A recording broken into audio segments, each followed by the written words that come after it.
NordVPN Roku. How to use NordVPN with Roku. Roku doesn't natively support VPN apps, so you can't install NordVPN directly on the device.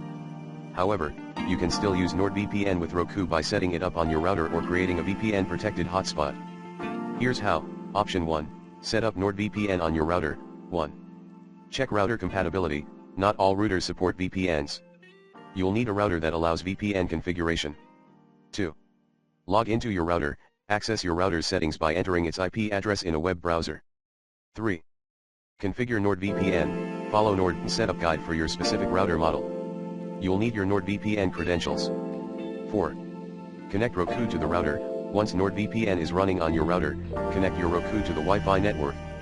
Option 2. Use a VPN protected hotspot. 1. Enable mobile hotspot.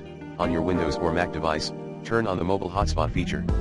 2. Connect NordVPN. Launch NordVPN and connect to a server. 3. Share VPN connection.